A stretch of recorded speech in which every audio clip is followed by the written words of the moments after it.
Hello guys, Renu Sudhi അനീഷും തമ്മിൽ രാവിലെ big boss വീട്ടിൽ ലൈവ് കണ്ടവർക്ക് മനസ്സിലായിട്ടുണ്ടാവും. ശരിക്കും പറഞ്ഞാൽ എല്ലാവരും കരുതി അവിടെ ഒരു അടി തന്നെ നടന്നു. കാരണം അമ്മാതിരി പെർഫോമൻസ് ആയിരുന്നു രേണു സുധിയുടേത്. അനീഷ് ആണെങ്കിൽ ഇങ്ങനെ ചൊറിഞ്ഞ് കാരണം എന്ന് പറഞ്ഞു കഴിഞ്ഞാൽ രേണു സുധി അവിടെ കണ്ണടച്ചിരിക്കുകയായിരുന്നു. അപ്പോൾ അനീഷ് പോയിട്ട് പറഞ്ഞു ഇങ്ങനെ ഉറങ്ങാൻ പാടില്ല എന്ന്. അപ്പോൾ രേണു സുധി പറഞ്ഞു ഞാൻ ഉറങ്ങിയിട്ടില്ല. അപ്പോൾ അനീഷ് പറഞ്ഞു താൻ കണ്ണടച്ചിരിക്കുന്നത് ഞാൻ കണ്ടിട്ടുണ്ടെന്ന്. കണ്ണടച്ചതേ ഉള്ളൂ, ഞാൻ ഉറങ്ങിയിട്ടില്ല. ഉറങ്ങിയിട്ടുണ്ടെങ്കിൽ ബിഗ് ബോസിന്റെ നായ കുരക്കത്തില്ല എന്ന് രേണു സുധി പറഞ്ഞു. അപ്പോൾ അനീഷ് പറഞ്ഞു നായ കുരക്കാതിരിക്കാൻ വേണ്ടിയാണ് ഞാനിത് നിന്നെ ഇപ്പോൾ വിളിച്ചതെന്ന് പറഞ്ഞു. അതിനുശേഷം ഇവർ രണ്ടുപേരും തമ്മിൽ രേണു സുധി സത്യം പറഞ്ഞാൽ അവരെ പ്രഷർ ലെവൽ 200-ന് മുകളിലെങ്ങാനും എത്തിയിട്ടുണ്ടോ എന്നെനിക്ക് സംശയമില്ലാതില്ല. കാരണം അവർ ഭൂമിയിൽ നിൽക്കുന്നേ ഉണ്ടായിരുന്നില്ല, ഫുൾ എയറിലായിരുന്നു. അമ്മാതിരി പ്രഷർ, കൈയൊക്കെ ഓങ്ങി അനീഷിൻ്റെ അടുത്തേക്ക് പോയി. ഞാൻ വിചാരിച്ച അനീഷിനെ അടിച്ചു പോയെന്ന്. അനീഷിനാണെങ്കിൽ ഒരു കൂസലുമില്ല, ഇങ്ങനെ അങ്ങോട്ടും ഇങ്ങോട്ടും മുലാത്തിയിട്ട് ശരിക്കും രേണു സുധി ഇങ്ങനെ ട്രിഗർ ചെയ്തുകൊണ്ടിരിക്കുകയെന്ന്.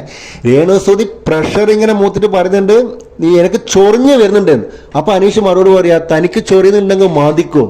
ഇത് കേട്ടപ്പം പിന്നെ രേണു സുധിയുടെ അവസ്ഥ ഒന്നും പറയണ്ട, അതിന്റെ മുകളിൽ പ്രഷർ കയറി.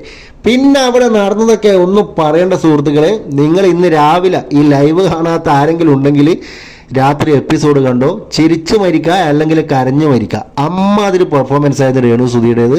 പിന്നെ അതിനുശേഷമാണെങ്കിൽ താൻ എന്നെ എടി പൊടി എന്നൊക്കെ വിളിക്കാൻ നിൽക്കണ്ട എന്ന് പറഞ്ഞിട്ട് വീണ്ടും പ്രശ്നം തുടങ്ങി.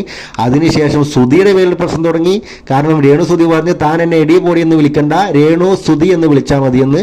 അപ്പോൾ അനീഷ് എടുത്ത വായിക്ക് ചോദിച്ചു സുധി ആരാന്ന്. അത് പിന്നെ നമുക്കൊന്നും പറയേണ്ട ആവശ്യമില്ലല്ലോ. അതും കൂടി കേട്ടപ്പോൾ രേണു സുധിയുടെ പ്രഷർ കൂടുതൽ അങ്ങ് മുകളിലോട്ട് പോയി.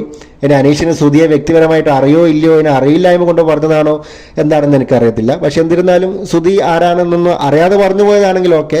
ഇനി മനഃപൂർവ്വം പറഞ്ഞതാണെങ്കിൽ അത് അനീഷിന് നല്ലതാവില്ല ഇനി അങ്ങോട്ട്. എന്തിനാണെങ്കിലും എപ്പിസോഡ് കാണാത്തവർ, അതായത് രാവിലെ ലൈവ് കാണാത്തവരുണ്ടെങ്കിൽ രാത്രി കണ്ടോ. രേണു സുധിയുടെ 1.5 പെർഫോമൻസ് ഇത് മിസ്സാക്കണ്ട. കാരണം ഇതുപോലത്തെ ഒരു പെർഫോമൻസിന് കാണാൻ സാധ്യതയില്ല.